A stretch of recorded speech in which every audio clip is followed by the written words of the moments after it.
Hey, welcome to the Nonprofit Jenni Show, where we chat with nonprofit leaders about their management, marketing, and development strategies. I'm your host, Jenny. We have a great episode for you this week. First, we're going to talk to Jermaine Guillaume, the founder of Visionary Accounting Group, to get some answers to your frequently asked questions about nonprofit accounting and finance.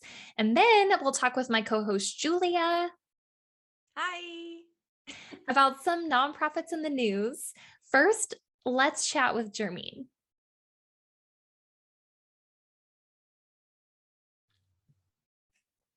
All right, friends, we're back with my co-host Julia, and I can't wait to dig into some news stories about the nonprofit sector. But Julia, before we get started, can you please tell me what is your favorite guilty pleasure? Ooh. I'm really into Friday Night Lights right now, which I think everyone already had their time with that, like in early 2000s when it was out, and I'm just now discovering it. So I've been watching it a lot. That's actually on my list, so I'm right there with you. I haven't tried it out yet. I really like it. All right, Julia. So I've got two news stories for you today, and I want you to choose which one we talk about first. Okay. Okay, so the first story is putting the fun in fundraising. And the second story, I couldn't come up with a clever name, so it's just trends in philanthropy. Definitely the first one. Okay. Okay. This story comes from Colorado Politics, and they're covering a fundraiser for the Rocky Mountain Children's Health Foundation called That's Amore. And amore is Italian for love. So the event is called That's Love, and it's happening Valentine's Day weekend. And it's super extra, Julia. I thought you'd appreciate hearing about it. Yes, tell me more. Okay, like I said, it's happening Valentine's Day weekend. If you attend the weekend long event, it's a 2-day event. You get an overnight stay at the Ritz-Carlton, spa services, a multi-course Italian dinner, the opportunity to play casino games, and a champagne brunch to conclude the weekend. I want to go. The perfect romantic getaway, and it benefits charity. Now, I know my listeners of this podcast typically work for smaller nonprofits that probably wouldn't be able to afford to put on this type of fundraising event. The ticket price, by the way, is about $2,500 per couple.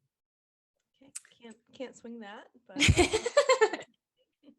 So I wanted to talk about some lower key events that I've heard of and loved and really hope that other people will love. So can I tell you about three like really fun events that I've heard of? yes. Yes. Okay, so the first one, Julia, I have a book club. Yes. Well, so I've seen a few nonprofit run book clubs where people pay like an entry fee, that's their donation, and then they get to be part of a book club that has to do with the theme of the organization's mission. So, for example, I used to volunteer with this organization that provides respite services for family caregivers. So that means maybe, Julia, you need to be a caregiver for a senior in your family or someone with special needs who needs intensive support full time. And this nonprofit ran a book club that focused completely on stories about family caregivers. Oh, that's nice. I like that. So it's a way to kind of educate about the mission, but in like a social group setting, and they're also earning some money. Yeah, I like that idea. Okay, so the second one, this isn't one that I've seen nonprofits do, but I really want someone to do it. Have you heard of a dinner club before? Yes. Okay, tell me about it. I saw one of our friends from our old church. She like does graphic design, so it looked all snazzy. But she did like we're gonna try a restaurant every month or whatever.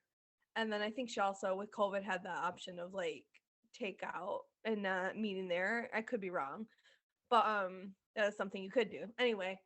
And it was like trying to support like local businesses but also like trying a bunch of different things and then like making friends as well, so it was like a social outing. So I was like, oh, that sounds fun. I wanted to do that. I like friends and eating.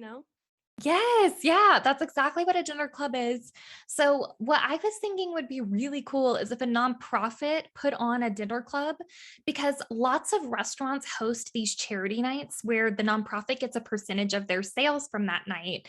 And a lot of them will even let you like set up a table at the restaurant door to tell people about your organization as they come through, or you can put those little table tents that usually have advertisements on them on the tables so that people can learn about your nonprofit while they eat. Hmm. And I loved this idea where like you get a dinner club together and once per month you let your followers know about a restaurant they can dine at to support your organization. And just side note, this would work best for nonprofits that already have a lot of volunteers, donors, and clients who can afford to eat out at restaurants frequently. But I thought that would be such a fun idea. Yes, very fun. I like that. Okay, and then my final idea, I have seen a nonprofit here where I live now in Colorado do this, and it's a beer-a-thon instead of a marathon. Ooh, I'm listening. So it was really funny because they would say, like, you walk or run 26.2 feet from the parking lot to a bar or brewery where the proceeds from the night benefit the nonprofit. Oh, that's awesome. I like that. That's cute. So there's like different things you can do that are like clever and more like fun. I like that. Yeah. Well, so I was wondering, Julia, what kind of fundraising events do you think that would be most fun to attend for you? I would think anything where it's social or like interactive. And then, like, I think we might have touched on this on one of your other podcasts. I think a really big, like, important thing to me, like, would be why. Like, what is your purpose? Like, what's the value that this organization brings? So, if there's any sort of like metaphorical or like exercise or anything that's like part of the event you can kind of tie in with that where you're learning something like in a hands-on way instead of reading a pamphlet, I think that would be powerful. Yes, I love that idea. You're right. And that's part of the benefit of doing like a book club, right? Because you're learning about the mission and there's an opportunity to speak about the impact your nonprofit has on the mission at those book club meetings, and it's social and you're actually doing something fun. Right. Well, so that's all great. I do want to note real quickly that fundraising events are not often great fundraising options for all nonprofits because they do take a lot of time to plan. You have to think about how much your time is worth compared to how many donations you're going to bring in with the event you host. You have to remember to value your staff and volunteers' time and think about more lucrative ways to spend your time before hosting an event. So, for example, you might want to start by fundraising with your board, hosting a peer to peer fundraiser with your strongest supporters, and cultivating major donor relationships before you host a fundraising event. Is it ever a concern of like ROI, like are you spending more than you're making? Like is that a big issue, do you think? Or Yeah, that is definitely a big issue that nonprofits face. I will say one of the things that I've learned from nonprofit event planners specifically is you want to assume that the first year you host an event, you're just trying to break even. You're not even trying to earn any money. So that's something to keep in mind with events when it comes not just to how much you're spending monetarily on the event, but you also have to think about, how much is my hourly rate with this nonprofit and how many hours am I spending on this event? When you right. take all that into consideration, you're just trying to break even your first year. So I wouldn't recommend even trying to start an event series unless you are willing to put in the time at least 2 years to actually make money. Yeah. Okay, that's interesting. That makes sense.